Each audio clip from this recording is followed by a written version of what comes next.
नमस्कार, मैं हूं आपके साथ पूर्णिमा मिश्रा। 12 साल बेमिसाल।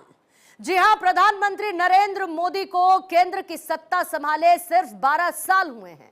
कहने को 12 साल एक समय सीमा है, लेकिन इस वक्त के साथ रिश्ता ऐसा लगता है जैसे सदियों पुराना है। इस दौर में जो बदलाव हुए, उन्होंने जहां भविष्य की मजबूत नींव रखी, वहीं मौजूदा दौर को बदल कर रख दिया। मोदी विजन, मोदी रणनीति, मोदी की देश को लेकर सोच आज की नहीं है, बल्कि भविष्य का सपना है। मजबूत भारत का निर्माण है, और यही वजह है जिन्होंने पीएम मोदी के साथ वक्त बिताया, वो मोदी के मुरीद हो गए। आज ऐसे ही कुछ लोगों से आपको रूबरू कराते हैं जिन्होंने न सिर्फ मोदी के साथ वक्त बिताया, बल्कि कैसे मोदी ने सपनों को वक्त की हकीकत में तब्दील किया। आइए आपको सुनाते हैं the untold story of Modi के स्पेशल एडिशन में ऐसी ही कुछ अनसुनी कहानी दिग्गजों की जुबानी। एक बार मैं उनके साथ अहमदाबाद से राजकोट जाता था, तो 8:30 हो गए। मोदी जी आमतौर पर कार्यकर्ता के घर पर उस वक्त भोजन करते थे, मगर अचानक ही एक हमारे कार्यकर्ता का ढाबा है सूर्य नगर में, वहाँ पर गाड़ी रोका और जाकर खाने बैठे। मैं मनोमन बोला, चलो भाई अच्छा हो गया, इनको भूख भी लगी तो हमें भी आज खाना मिल जाएगा। मैंने देखा उन्होंने कुछ फल और वेफर जैसा कुछ खाया थोड़ा, और मैंने पेट भरकर खा लिया। फिर रात को मैंने सोचा कि इन्होंने तो खाया ही नहीं, तो गाड़ी किसके लिए खड़ा रहा? गाड़ी साथी कार्यकर्ता के लिए खड़ा। इस प्रकार से कई सारे कार्यकर्ताओं के जीवन में बोले बगैर ढेर सारी चीजों को उन्होंने सिखाया है, कई सारी चीजों को, जो कार्यकर्ता का फिर काम करने का स्वभाव बन जाता है। ये घटना जब मुझे याद आती है तो मेरे साथ प्रबंधक की चिंता मैं भी करता हूं कि भाई इसे खाया नहीं खाया। मैं किसी के घर खाना खा रहा था, वो बाहर खड़ा था। ये चिंता ऑटोमेटिकली काम का हिस्सा बन जाती है। गुजरात में मुझे एक कार्यक्रम में जाने का मौका मिला। एज ए राष्ट्रीय महामंत्री में उस आनंद सद्भावना मिशन कार्यक्रम था। जब 2012 के चुनाव में पूर्व वो हर जिले के वहाँ की योजनाओं की समीक्षा और योजनाओं को जनता के बीच में प्रदर्शित करना, जानकारी देने के लिए सद्भावना मिशन का हर जिले में कार्यक्रम चल रहा था। तो आनंद जिले के कार्यक्रम में मुझे भी रहने का मौका मिला और उनके साथ मंच साझा करने का अवसर मिला। तो मेरे लिए बहुत बड़ा दिन था वो। मैं उस कार्यक्रम में जब उपस्थित रहा तो मंच पे लाखों लोग, मतलब पूरे जिले के लोग आ रहे हैं, मिल रहे हैं, मतलब अपना आवेदन दे रहे हैं, मोदी जी सबका अभिवादन स्वीकार कर रहे हैं। वो करीब 2 घंटे, 2.5-3 घंटे चला वो। समापन के बाद जब हम लोग अलग रूम में बैठे तो उन्होंने 2-3 बातें जो कही, जो मुझे लगता है कि मेरे लिए बहुत सीखने लायक चीज़ें थी। एक बात उन्होंने कहा कि ये जो भीड़ है, ये भीड़ मेरे कारण नहीं आती है।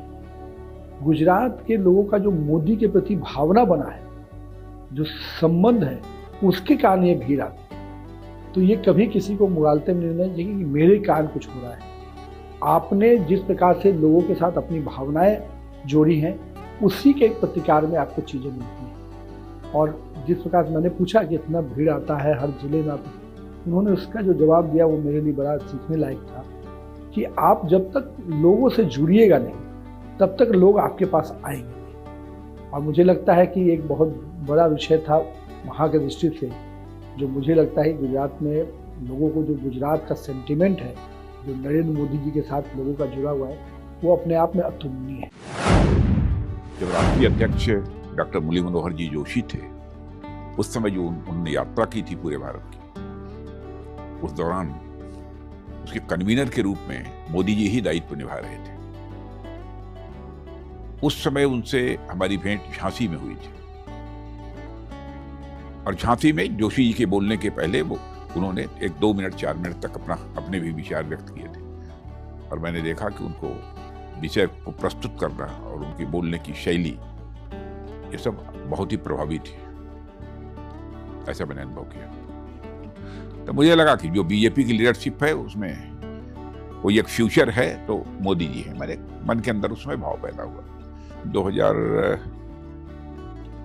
2006 से जनवरी से ही मैं राष्ट्रीय अध्यक्ष रहा, तो उस समय तो हमारी भेंट मुलाकात बराबर वो होती रही है।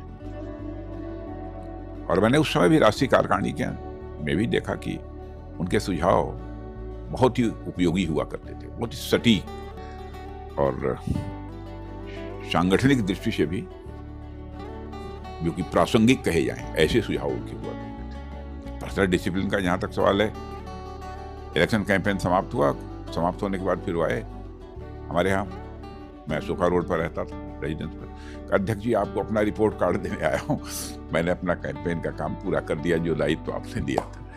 तो इस प्रकार के डिसिप्लिन वो पॉलिटिकल वर्कर थे और अपनी टीम के साथ बराबर जो जॉली मूड में रहते हैं। कभी कोई बाहर देखे लोगों को लगता होगा कि इतना वर्कलोड है, ये है, बड़े वो तनाव में रहते होंगे, ऐसा नहीं। मोदी जी को इस रूप में मैंने नहीं देखा। एक से एक किस्से और कहानियां आज भी सुनाते हैं, बहुत ही आनंद की अनुभूति होती है उसमें। संगठन के काम करने में भी, मैंने जब वो प्रधानमंत्री नहीं बने थे, जब वो प्राइम मिनिस्टर वो इलेक्शन कैंपेन कमेटी के चेयरमैन जब घोषित हुए थे उस समय भी, और फिर बाद में प्राइम मिनिस्ट्रियल कैंडिडेट घोषित हो जाने के बाद लगभग देश के 17-18 राज्यों में हमारा उनका साथी दौरा हुआ था। तो उस समय भी इलेक्शन कैंपेन को कैसे आगे बढ़ाना, क्या करना, इसमें तरह तरह के सुझाव दिया करते थे जो कि वास्तव में कैंपेन को प्रभावी और सफल बनाने की दृष्टि से बहुत ही उपयोगी थे। मैं हिमाचल का विपक्ष का नेता था, वो मेरे प्रभारी बन गए। मैं विपक्ष का नेता था, हमारी संख्या बहुत कम थी। तो जब उन्होंने प्रभारी बने तो उन्होंने मुझसे पूछा, विपक्ष के नेता हो, क्या क्या करते हो? तो मैंने बताया ऐसे ऐसे ये सारी चीज़ें करता हूँ और विधानसभा में सारे विषयों को रखता हूँ। तो उन्होंने मुझसे पूछा कि तुम्हारे पास ये जो विषय आते हैं इसकी व्यवस्था क्या है? तो मैंने उनसे कहा कि अखबारों को और इवेंट्स को मैं नोट करता हूँ, मेरा ऑफिस है उसको नोट करता है, उसमें से महत्वपूर्ण विषय निकालता हूँ और उसी समय से अगले सत्र के लिए प्रश्न, डिस्कशन, इसके लिए हम स्ट्रैटेजी बनाना शुरू कर देते हैं। फिर अपने लोगों में उसको बांटते हैं और कुछ विषय मैं उठाऊंगा, कुछ महत्व के विषय हमारे साथी उठाएंगे, इस तरीके से वो करते हैं। उनका आपका संवाद कैसे होता है? मैंने कहा संवाद तो विधानसभा के अंदर ही होता है। तो कहा इससे काम नहीं चलेगा, आप एक काम करो, आप विपक्ष के नेता हैं, आप पूरे प्रदेश में सूचना दे करके पब्लिकली कि विपक्ष का नेता इतने बजे इस सर्किट हाउस में दिन भर लोगों की ग्रीवेंसेस को सुनेगा और 2 दिन लगाओ, रात्रि रुको, कार्यकर्ताओं से मिलो, सबसे बातचीत करो। मैंने कहा ठीक है जी। तो ध्यान में आया कि कितने इश्यूज सामने आए, किसानों के इश्यूज आए, सर्विस करने वालों के इश्यूज आए, सिक्योरिटी का इशू आया, यूथ का इशू आया, बहुत से इश्यूज हमारे पास इकट्ठे हो गए। दूसरी बात, हमारी क्वालिटी ऑफ डिबेट, उन्होंने मुझसे पूछा भी कि वो तो ठीक है, तुमको कैसा तजुर्बा मिला? मैंने कहा बहुत तजुर्बा मिला, एक बहुत बड़ी ताकत मिली, फर्स्ट हैंड इंफॉर्मेशन मिली, अखबार से पढ़ी हुई इंफॉर्मेशन और व्यक्ति से पढ़ी जानी हुई इंफॉर्मेशन में जमीन आसमान का अंतर होता है। रेगुलर कांटेक्ट पॉइंट बन गया, उनको हम कुछ भी बोलना हो तो हमको। तो मैंने देखा कि उसके बाद 1 साल के अंदर विपक्ष के नेतृत्व का और भारतीय जनता पार्टी के रेलेवेंस बहुत तीव्र गति से बढ़ा। प्रधानमंत्री श्री नरेंद्र मोदी जी का टेक्नोलॉजी और इनोवेशन पे बहुत फोकस रहता है। हमेशा उनका मार्गदर्शन हमको इस तरह से मिलता है कि वर्ल्ड का जो बेस्ट है, compare your projects with world's best, उनसे बेंचमार्किंग करो, उस बेंचमार्किंग के हिसाब से हर चीज़ को डिज़ाइन करो। That's why when the Pamban bridge was being designed, we brought in some of the best designers in the entire world, क्योंकि ये बहुत ही एक यूनिक टाइप का प्रोजेक्ट है। समुद्र के अंदर है, समुद्र की गहराई के अंदर जाके फाउंडेशन बनाना है। Then salt water, salty winds, very strong winds, prolonged monsoon, इन सब चीज़ों के कारण इस प्रोजेक्ट के डिज़ाइन में, इस ब्रिज के डिज़ाइन में कई तरह के चैलेंजेस थे, जिसमें माननीय प्रधानमंत्री जी ने हमेशा एक मार्गदर्शन दिया स्पष्ट कि एक तो बहुत लंबे पीरियड के लिए ये ब्रिज डिज़ाइन होना चाहिए, दूसरा इसकी मेंटेनेंस की फैसिलिटीज़ ऐसी होनी चाहिए कि कम से कम करोजन हो, कम से कम लॉसेस हो, कम से कम इसमें मेंटेनेंस के लिए रिक्वायरमेंट पड़े, तीसरा वर्ल्ड की जो बेस्ट टेक्नोलॉजीज हैं उनको लें, चौथा सेफ्टी का बहुत ध्यान रखने का माननीय प्रधानमंत्री जी का हमेशा आग्रह रहता है, क्योंकि कंस्ट्रक्शन के दौरान इतने बड़े प्रोजेक्ट में और इतनी डिफिकल्ट सर्कमस्टेंसेस में बहुत स्पेशल ध्यान रखा। ये पहला वर्टिकल लिफ्ट सी ब्रिज है, तो जहाँ 30 मिनट आधे घंटे का लिफ्टिंग टाइम होता था पहले, उसकी जगह अब मात्र 5.5 मिनट में कंप्लीट लिफ्टिंग होती है। जो शिप के लिए क्लियर वे मिलता था, पहले 20 फीट था, वो अब 236 फीट हो गया।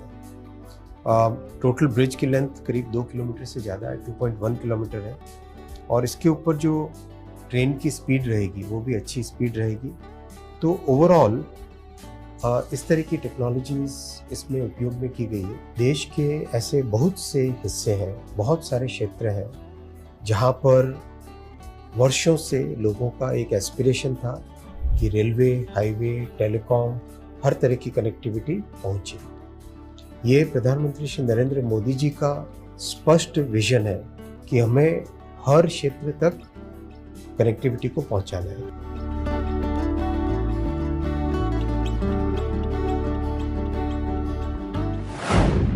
एक बार वैसे तो ये बुधवार के दिन जब लोकसभा में इनका क्वेश्चन डे होता है तो आते हैं, लेकिन कुछ ऐसे दिन होते हैं जैसे फाइनेंस बिल है या बजट है या फाइनेंस बिल की रिप्लाई है, उस दिन भी प्रधानमंत्री लोकसभा में रहते हैं, और भी कुछ महत्वपूर्ण दिनों पे रहते ही हैं। जैसे वैलिडिक्टरी देना होता है स्पीकर साहब को, उस समय रहते हैं, शुरुआत होती है सत्र की तब रहते हैं। ऐसे सभी महत्वपूर्ण अवसरों पे प्रधानमंत्री जी रहते हैं। तो एक बार ऐसा ही कोई महत्वपूर्ण दिन था, फाइनेंस बिल की रिप्लाई का कोई समय था और हम लेने गए थे प्रधानमंत्री जी को। कभी कभी या ये अधिकतर मेरी ड्यूटी लगती है समझी, तो बोला चलें, मैंने कहा चलें सब, रिप्लाई शुरू ही होने वाला है। लेकिन जब हम एंटर करने लगे तो एक नियम बना हुआ है लोकसभा में जिसको एटिकेट कह रहे हैं, मैनर एंड एटिकेट्स।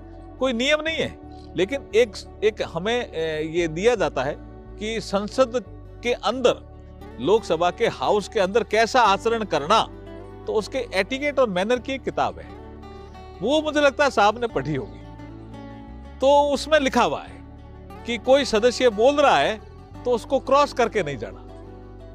तो वो जो पहली लाइन में एक सदस्य खड़ा था वो बोल रहा था, उसका भाषण पूरा नहीं हुआ था, उसके बाद शायद निर्मला जी का था, मुझे ऐसा लग रहा है, तो वो बोल रहा था, साहब वहीं खड़े हो गए, साहब हम तो पीछे थे। तो एक दो ने किसी ने सलाह भी दी कि साइड से निकल जाता है, लेकिन वो टीवी में दिखता है, और वो सदस्य जो बोल रहा था उसको पता नहीं पीछे प्रधानमंत्री आ गए। तो वो 5-7 मिनट बोलता जा और साहब खड़े ही रहे। ये हमें सीखने को मिलता है साहब से। तो प्रधानमंत्री जी का वक्तव्य तो बहुत बड़ा वक्तव्य है, प्रतिदिन हम सीखते हैं, कुछ न कुछ सीखते हैं उनके आचरण से। प्रधानमंत्री होते हुए भी एटिकेट और मैनर को पढ़ लेना, ये बड़ी बात है, ये बड़ी बात है। मैं सांसद था 2017 के साल में, अपने क्षेत्र की एक समस्या को लेकर के माननीय प्रधानमंत्री जी के पास गया था, विषय उनके सामने रखा और वो विषय कुछ सेकंड में खत्म हो गया। प्रधानमंत्री जी ने 10 मिनट का समय दिया था, मैं उठने लगा तो उन्होंने कहा बैठो एक बार कुछ बात करते हैं। उन्होंने मुझे पूछा कि सांसद होने के नाते तुम क्या काम करते हो। मैंने बताया अपने क्षेत्र के विषय में क्या काम कर रहा हूँ, अपने दल के लिए क्या काम कर रहे हैं, पार्टी के लिए, और साथ ही साथ में एक नया इनिशिएटिव जो मैंने लिया था, क्योंकि मैं लिखता पढ़ता था, सोशल मीडिया प्लेटफॉर्म्स पर भी लिखता था, कोरा प्लेटफॉर्म पर लिखता था। मैंने एक इंटर्नशिप प्रोग्राम किया था जिसमें देश के हर एक प्रांत के बच्चों ने, हर देश के प्रेस्टीजियस इंस्टीट्यूट, चाहे IIM होंगे, IIT होंगे, एम्स होंगे, नेशनल लॉ यूनिवर्सिटी होंगे, कोई भी देश का ऐसा संस्थान नहीं था इनमें से जिसका एक स्टूडेंट हमारे साथ नहीं जुड़ा। हमने काम किया था, मैंने उसकी चर्चा उनके सामने की, और उस चर्चा को उन्होंने जिस तरह से लिया और मुझे उस 1-5 मिनट की चर्चा के बाद में उस तरह से उस चर्चा को समझ करके अपने अधिकारियों को उसमें लगा करके बाद में उस विषय के ऊपर पूरे देश के भारतीय जनता पार्टी के चुने हुए राज्यसभा लोकसभा के सांसदों के सामने संसदीय दल की बैठक में उसका प्रेजेंटेशन करना और उस प्रेजेंटेशन से पहले उसकी भूमिका खुद रखना और अपने भाषण में खुद उसको जो है उसका समापन भी करना। मुझे लगता है कि एक प्रधानमंत्री अपने साथ काम करने वाले एक सामान्य सांसद को उसकी कैपेसिटी को समझ करके उसको किस तरह से लोगों के सामने उद्घाटित करता है। मेरे गले की चिंता रहती है। I have a problem with my throat और शायद थोड़ी हेरिडिटरी भी है फैमिली में, और या ज्यादा बोलता हूँ उसके लिए हो गई। पर प्रधानमंत्री जी नोट करते हैं और देखते हैं कि मैं पानी बहुत पीता हूँ, गले में खराश रहती है, तो मुझे समय समय पे चिंता करते रहते हैं। पहले उन्होंने कहा कि गर्म पानी पियो, फिर ध्यान आया उनको कि उससे नहीं, क्योंकि वो देखते थे मेरा गर्म पानी अलग आता था मीटिंगों में, कि ध्यान आया हुआ नहीं। और मेरी तो लगभग इस समय तक, हम शाम के समय रिकॉर्डिंग कर रहे हैं, शाम के समय तक तो मेरी आवाज लगभग निकलती नहीं थी मुझसे। फिर उन्होंने थोड़ा कहा कि आयुर्वेदिक कुछ ट्राई करो। एक दिन कोविड के दौरान, और मुझे वो दिन कभी लाइफ में भूलेगा नहीं, जुलाई का महीना था 2020, फ्राइडे था, शाम का 5-5:30 बजे का समय था। साहब बैठे थे अपने टेबल पे और अपना सोशल डिस्टेंसिंग जो देश का कानून था उसके हिसाब से मैं बैठ के अपनी कुछ चर्चा कर रहा था, मार्गदर्शन ले रहा था, कुछ रिपोर्टिंग कर रहा था। हमारी मीटिंग चली लंबी और स्वाभाविक रूप से मैं पानी पीते रहा, थोड़ी गले में तकलीफ थी। सडनली प्रधानमंत्री जी कहते, पीयूष तुमको एक गला ठीक करना है? कहा सब ऑफ कोर्स, सबसे बड़ी चीज होगी मेरा गला ठीक हो जाएगा। सर मेरी बात मानोगे? मैं कहा ऑफ कोर्स मानूंगा, आप कहेंगे तो। सर तुम प्राणायाम करो, योग पे ध्यान दो, योग करना शुरू करो, योग में आपके आवाज के सोल्यूशन निकलेगी। मैं कहा सर पक्का, मैं देखता हूं कोई योग टीचर को करता हूं and I will start yoga. और फिर हम अपनी बाकी बातों में, ऑफिशियल बातों में बिजी हो। अगले दिन सुबह सुबह माननीय प्रधानमंत्री जी के घर से फोन आता है। अब आप सोचिए कोविड, और वो जुलाई ऑफ 20, तो 5000 मुश्किलें थी, और प्रधानमंत्री के नाते उनके सामने कितने हजारों विषयों की चिंता होगी। सुबह सुबह फोन आता है कि તમે ઘરે છો? ऐसा ना, અત્યારે तो घरे छो, उनके सहयोगी ने कहा। मैं कहा ही सेड के તમે થોડું સમય ફ્રી છો? ऐसे हाँ घरे छो, કેવું ને શું? તો इसे સાહેબ ને કીધું છે કે આચાર્યજીને તમારા ત્યાં મોકલવાનું છે, તમે યોગ કરવા માંગો છો? I got taken aback absolutely. अब यहां तक तो बात समझ में आती है कि पीयूष तुम योग करो, पर तुम्हें योगा टीचर भी दिलाने का काम इस देश के प्रधानमंत्री का या मेरे नेता का नहीं था।